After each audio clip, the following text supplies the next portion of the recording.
Hello, hello, hello. Financial Freedom Friday family. That's a lot of F's. Financial Freedom Friday family. And we got Jeff Farrell. So that's a lot of F's. In the building. In the building. In the building. So how you doing, Mr. Farrell? I'm doing well, man. Doing well. Good weekend. Excited. Good. Yeah, me too. A lot of good stuff happening. So we're gonna jump right into this. It's good to see everybody, and we have a good conversation. We're gonna pick the book up, and those of you who are watching, a lot of people watching, a lot of comments. Let us know you got the book. Let us know you're reading the book. Let us know what questions you have, because this philosophy that we're talking about, it's a game changer. It is a game changer. Once you understand it, and in our environment right now, let me ask you a question: how would your life be different if you basically could finance your own life with your own bank? You had enough resources inside of a banking system that you could take care of all your financial needs with that banking system. Man, that's total freedom, right? Yeah. I think, and so, what are you gonna say, Jeff? I was gonna say, just from the control aspect of that, when I reflect back on my life, there was a point in time that I experienced a hardship, and it shifted my income for a period of time. And because I didn't have control of the banking relationship, or the debts that I had was outside of me, they put pressure on. And then when I fell behind, they put more pressure on. And then they decided, oh, you know what? I don't know if you ever heard this word, repossess. Yeah. Yeah. So, what we're suggesting to people will give them back that control, that they get to determine the repayment schedule. They don't have that. They don't have that relation. They don't have that power when the banking relationship is outside of you. And what we're talking about is creating a new set of disciplines. And imagine all the years you've been working. Imagine all the money you've made if you added it all up. Let's say you've been working for 20 years and you've made an average of, I don't know, $40,000, $50,000. That's $800,000 to $1 million, $800,000 to $1 million. What if you had saved 20% of that, 10% of that, and you had 100 to 200 grand cash laying around right now? But it'd be more than that if you just got a basic level of interest on it. It'd be probably close to twice that. So we want to change not only what you do with money, but also with your children. A good friend of mine, of 40 plus years, his wife passed away last week. And we had a very emotional funeral. And then they had a family dinner I went to last night. And so when I look at the generations, so you got a husband and wife, the wife passed away.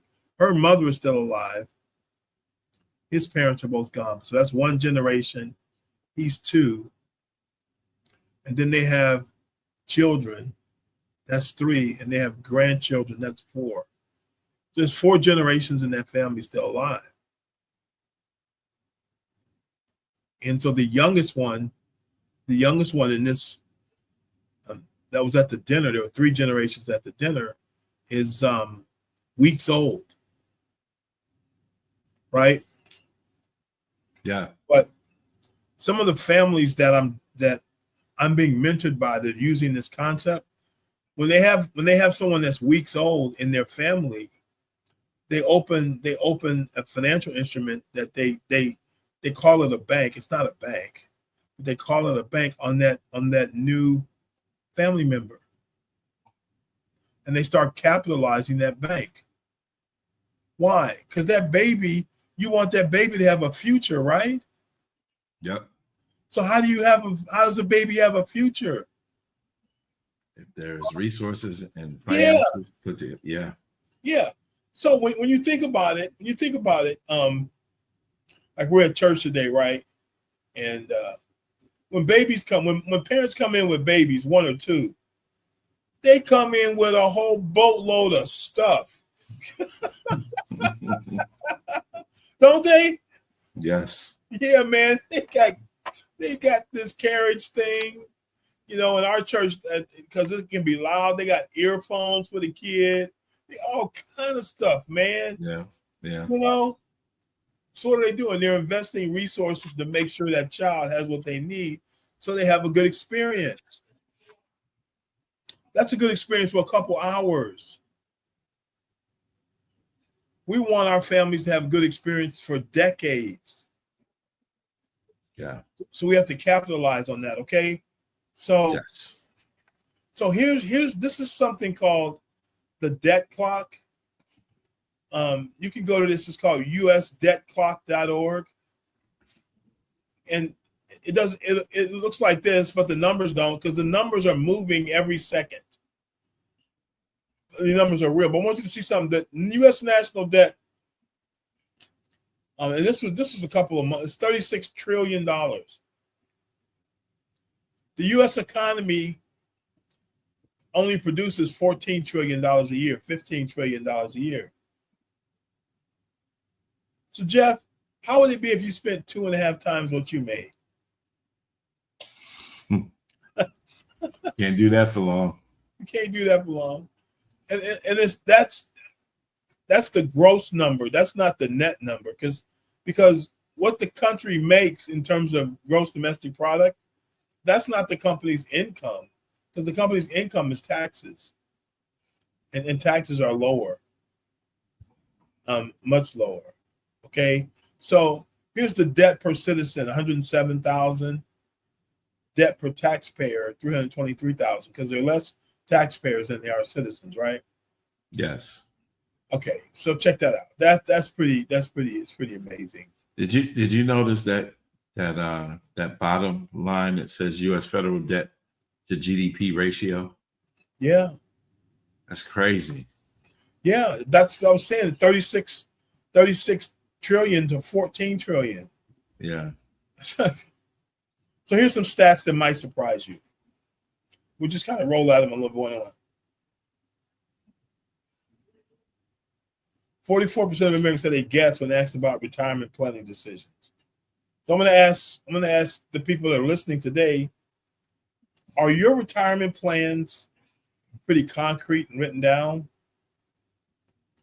When you're going to retire, where you're going to retire, how much money is going to require for you to retire, where that money is going to come from, how you're going to take care of things like healthcare, elder care, things like that. 75% of married couples argue about money more than once a week. Nah, I'm not asking anybody to confess. And let me ask you, when you, if you're listening, argue about money, if you do, is it about having too much or too little? Get them $100 bills from over there. Hey, Jeff, I was talking to a client, right? And they shall remain nameless. But they were filling out a financial form for me. And so he had texted me and said, hey, I need to, this is going to ruin this for everybody on the call, okay? And he said, you know what, my wife, I give her a certain amount of money every year. It's inconsequential to my overall financial number, but I don't have exactly what her number was last year, but I know about what it is. Should I wait and get the number from her or just kind of estimate based on history? Say estimate based on history, man. How much is it? About $100,000. So she gets $100,000 just to blow on whatever a year. Wow. And he said, wow. he said, hey man, he said, my income, I only claim about this much. And it was several $100,000.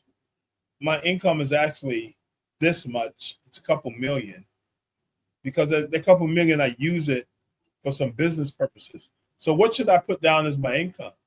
I said, well, because he's doing this, he's about to do this, what we're talking about. I said, well, this is about managing your cash flow, so we're going to use the couple $1 million number. So this particular family doesn't argue about having too little money.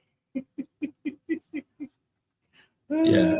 When you see the unicorn, do not kill it, but safely corner it, feed it, give it something to eat. Yeah, make sure it's okay. 47% of Americans carry credit card balances. Okay. 51%, those balances are over $16,000. So, like 20% interest, that's $3,000 in interest a year. That's $250 a month in interest. That's profitability to the credit card company. 36% find it difficult to meet basic expenses each month. So what does that mean? It's not only paycheck to paycheck, but it's not paycheck to paycheck. It's short. 69% have less than $1,000 in savings. Think about that. Wow. Household incomes in America are somewhere between 75 and 80 grand, and there's not $1,000 to put their hands on. 46% have less than $10,000 saved for retirement. The average 50-year-old has less than $50K saved for retirement. The average 50-year-old has less than $50K saved for retirement. 52% of people are stressed about finances. 73% take Social Security before full retirement age. Okay, so I don't know if some of these stats surprise you. Put in the comments which one surprised you. I'm gonna leave this up here for a second. You can screenshot it. Which one of these things surprised you?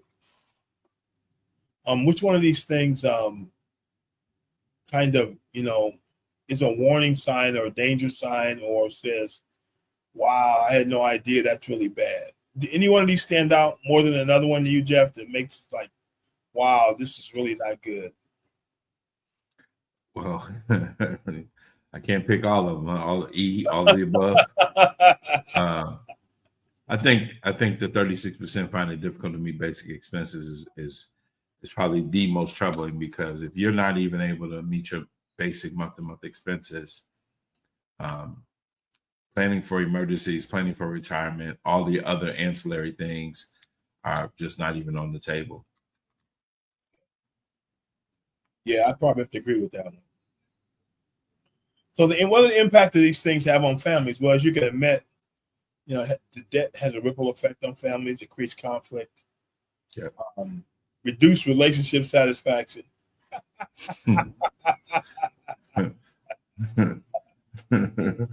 There's the obvious. Yeah. Marital breakdowns, destroys your legacy, foreclosures, owe loved ones money. It really stops communication, and bankruptcy happens. Okay. So we're going to break the cycle. And this is what we're doing, we're providing a pathway to financial freedom. That's what we're discussing tonight. And this pathway does all these things. And provides all these things to you. So plug in, get the book, Becoming Your Own Banker by R. Nelson Nash. Get the book, and let's apply it. So every month is Financial Literacy Month, and there's 3 big questions. How do I get totally out of debt? How do I create an income for life so you can retire? And how do I pass wealth, not just money, on to the generations? Okay. So we don't have a savings problem in this country. We have a banking problem. Have you ever gotten to the end of the month and asked yourself, where my money go? 36% of them didn't even get to the end of the month, right? They have more month than money. So what we're talking about is not just a product or a strategy. It's based on some solid foundational principles. Tens of thousands of families are being positively impacted. And we can study this and discuss it together. Taught by Discover the Concept, R. Nelson Nash. It's called Becoming Your Own Banker.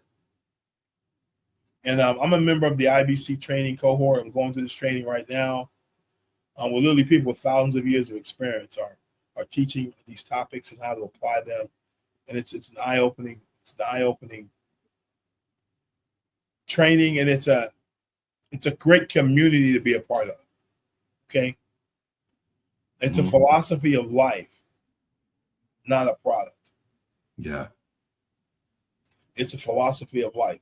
Just like, I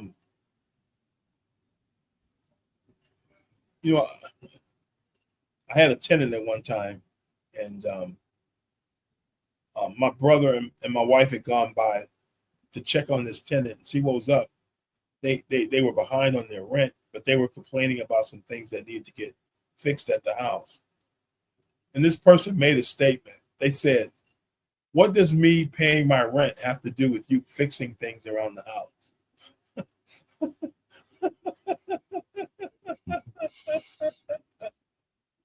So I'm like, and within 60 days, they were out.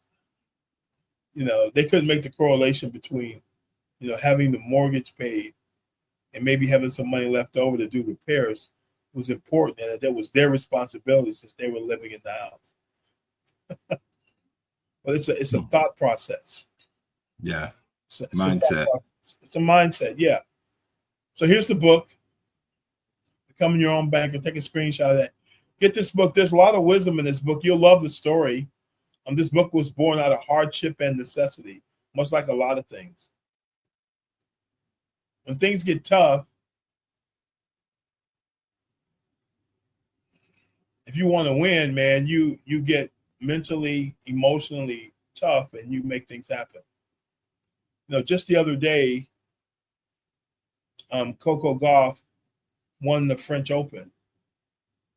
And I don't know if you're much tennis. I love tennis. Yeah. And she lost the first set. Now, Coco's a tall girl. She's like 5'9", 5'8", 5'9", maybe. She's not little. This girl she's playing is like 6'2". And when you look at her back, this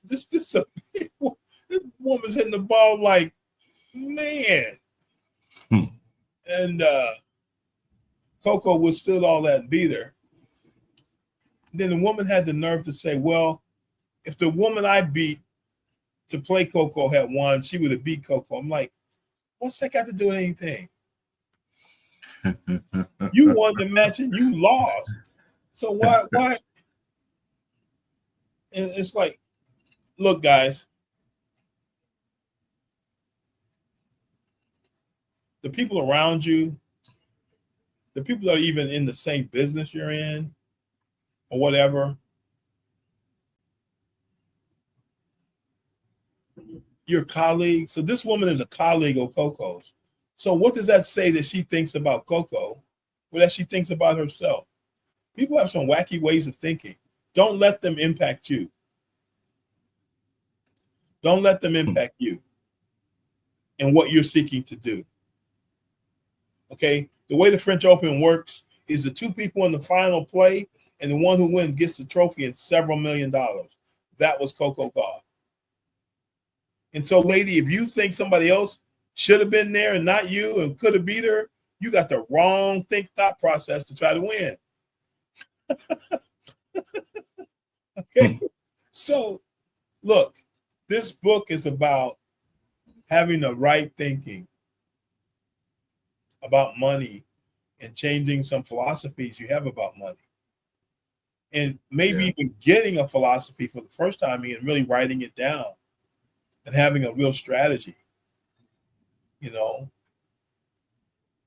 which is a great question. Do you have a written down strategy for your money of what it is you're trying to do? A written down definition of what wealth is, of what success is financially. I would encourage you to think about those things as we're working through this book together. Okay. Now we're here. This is the first page, and we're on point number 6. We're on point number 6. That this is not a procedure to get rich quickly. To the contrary, it requires long-range planning. R. Nelson Nash was educated as a forester, having worked in that field as a consultant for 10 years. I tend to think 70 years in the future. I won't be here, neither will you, but there's not a reason not to behave in this manner. Now, look, I worked for a paper company for about 5 years. And we had paper mills. And our paper mills were typically in the middle of a forest. And we were required to plant trees. So in the paper business, we actually planted trees. And we planted more trees. And we planted healthier trees and stronger trees.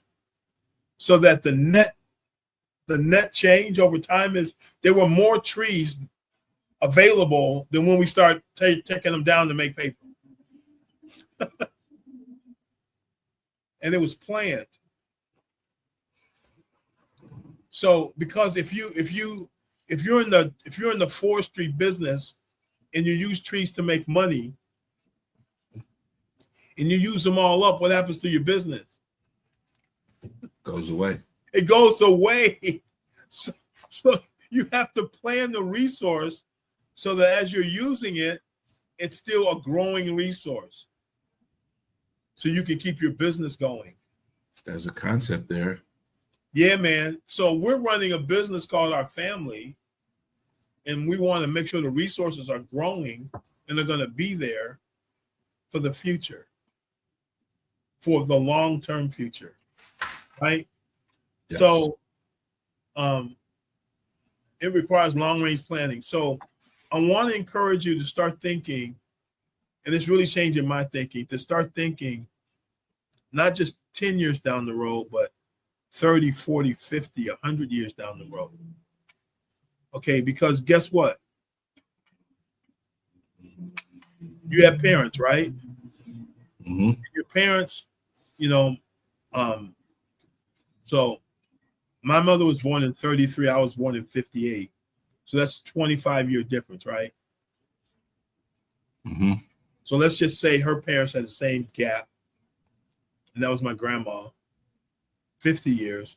And then her parents, 75 years. Then the parents after that, 100 years. So 100 years isn't that far in the future. I heard a recording. I heard a recording of my Uncle Ben. Uncle Ben started the church that I grew up in. This sermon that he preached was in 1957, before I was born. Wow. But I listened to this sermon this past year, and it helped me. So imagine if you could do that financially. Wow. That's good, man. 60-some years later. Yeah, man. He did it in 1957. This is 2025. How many years is that? 68 years later, he helped his great nephew.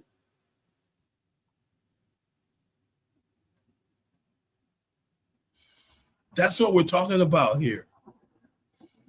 Okay, so it's about long-range planning. Anything you want to say about long-range planning, Jeff? Yeah, I was having a conversation today, actually, just talking about the importance of long-range planning, and the person was concerned that, well, how do I get past the next couple of months if I am not focused on planning for the next couple of months?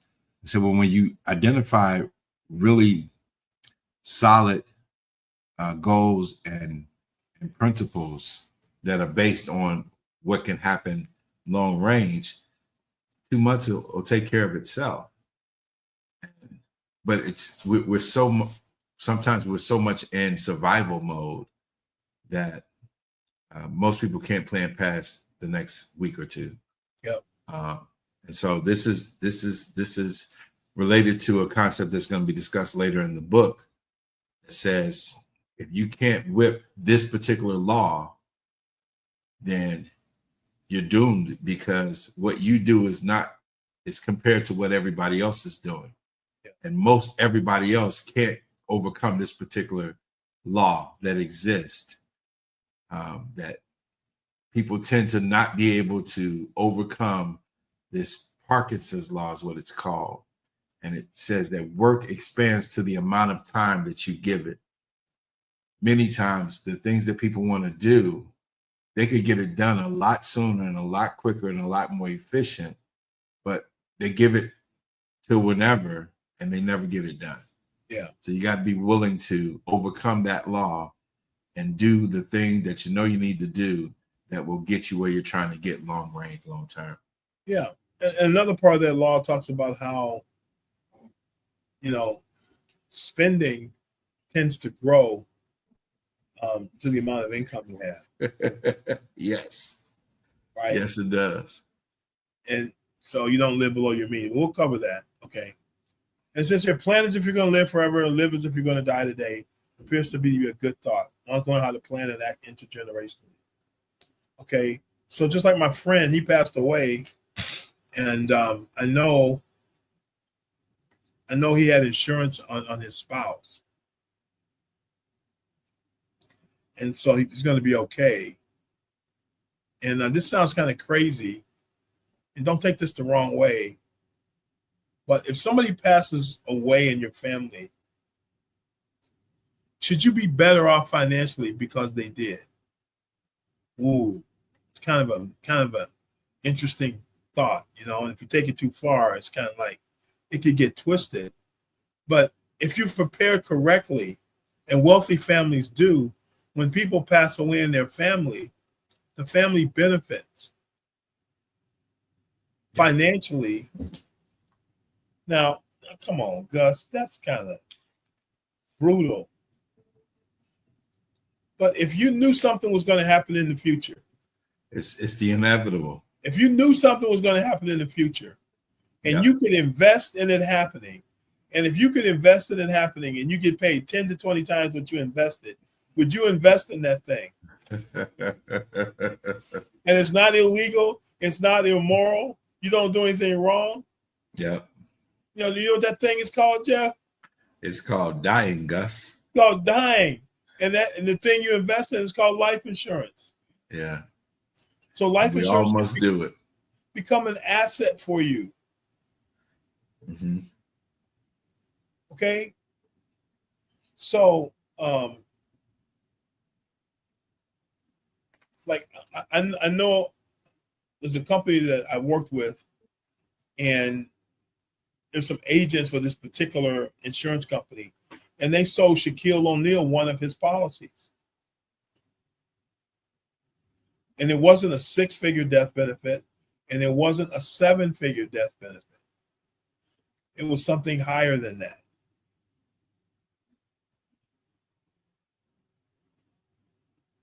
So wealthy people are thinking long term. Yeah. Okay. You got to plan past the generations. Next at night, number 8, it says it's nothing. So becoming your own banker is not a tax qualified idea. The income tax law, as we know it, only started in 1913. Life insurance has been around for 200 years. Think about that now. 200 years. That's the 1700s.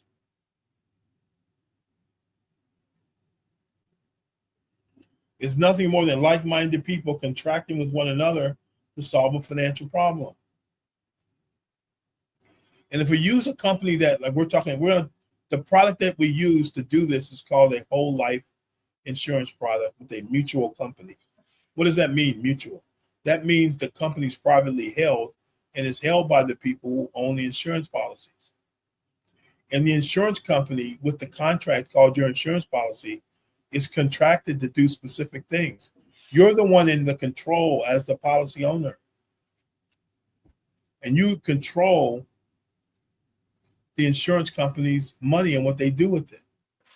Why? Because when you pay your premium to the insurance company has to invest it and has to manage it so that they can pay your premium if something happens to you. Here's the difference between insurance companies versus banks. Insurance company actually have the money in the account. Your bank has loaned it out. That's why if everybody showed up at a bank tomorrow, all the money wouldn't be there. But the insurance company has to be prepared to pay the death benefits. Okay, so an insurance company, a mutual company, are like-minded people that are getting together to solve a financial problem. And we get to tell the insurance company what to do with our money. And it says here, this last number 9, because we're getting close. There's no such thing as having too much money in the bank. Wealth has to reside somewhere. What better place than have it reside here? And here is inside this it's called a whole life mutual. It's a mutual company with participating loans, whole life company. Now check this out. Typically, there's a guaranteed rate of return that's not impacted by the stock market. And the 4 or 5 companies that we use, actually 5 companies, sometimes a 6th, have paid a dividend for the last 100 years in a row. That means the total return on the policy is somewhere in the 5 to 7% range. Guaranteed. Doesn't sound like a lot of money. But if you go back and look at over the long haul, the rule of 72 says if you have an interest rate, you divide it into 72, it tells you how many years it takes for your money to double.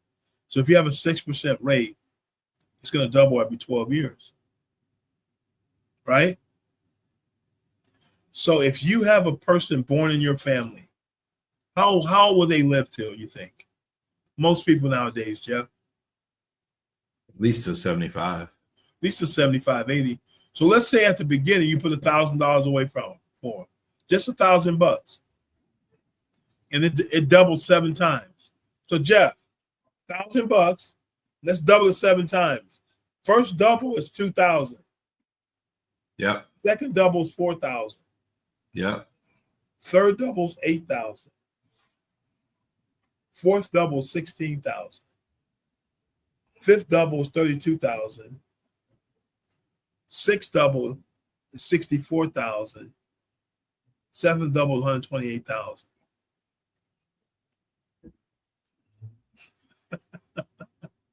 So what if every person in your family, when they passed away, the family got richer by $128,000? Yeah. And it's a lot more than that because you're saving money and you got the death benefit. So if we work together as a family and we all rode a little rowboat in the same space, every family member that passes away is worth 7 figures or more. So let me ask you a question. If you went back 3 or 4 generations in your family and everybody who passed away was worth 6, 7 figures or more, and it went into a family banking situation, how much money would your family's family bank have in it? Even if you were quote unquote poor black folks. Think about that now. Think about that. That's what we're talking about doing. And somebody's got to do it to turn it around for our family. Right. If we keep saying, I can't do it, or I don't have any money, or it's too much, we got to start with something at some time to change it. If nothing changes, nothing changes. So Jeff, you were at a family get together right this weekend. What happened? What did you do? We had a mini reunion. My dad is originally from Anniston, Alabama. And, he is one of 11, and 3 of them have already passed away. So that's about, based on the number, that's, what would that be? 300 and like 70, 80 grand. Yeah, 350,000. 350, 390,000. That should have been in the family. Unfortunately, it wasn't. Okay. It wasn't. It wasn't.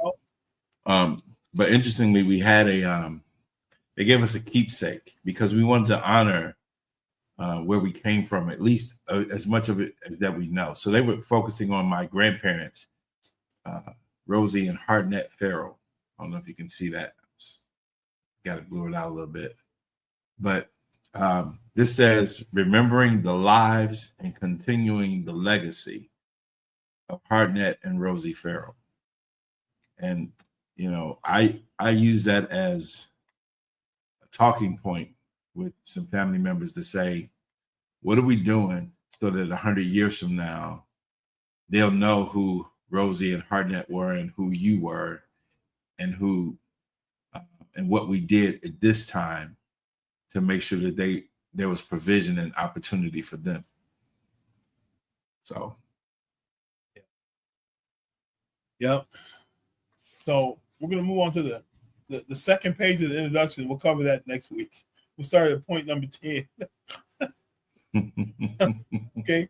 But these are some juicy ideas to be thinking about in answering the question, what are you going to do to push your family legacy going forward? Okay. What are you going to do about it so that your kids and your kids' kids have a different opportunity than you did? Right. Okay. Yeah. So we want you to be thinking about that. Get the book. What's the book? Here's the book. Becoming Your Own Banker. R. Nelson Nash. Get the book. Let's jump in this together. Now we're going to speed up as we go forward. We'll be here forever. We're going to speed up because we want to get down to where we're actually helping you implement this strategy and making a difference. So contact us. Let us know what you think. Let us know how these ideas are hitting you. What you're getting from reading the book, because we're creating a community. Okay, so you can go to blackdoctor.org and they've got a Facebook group called Financial Freedom Friday Community. We're going to start putting stuff out there. We're going to be opening up a second community, and it's going to have information in it and resources for you. So I'm excited about what's happening and what's going to happen and how we're going to change our future together. All right. So you guys have a great day. I'm going to go head on and got some things to do. And Jeffrey, any last words, my brother? No, man. Just look forward to more robust conversations as we dive deeper into the book and start digging into implementing these concepts. Yep. And, making them a lifestyle. And we're going to get some guests on, and I'm going to get some folks that have been doing this for a while to come in and talk about it and how it's impacted their family. Yeah, that'd be good. All right, guys. Take care now.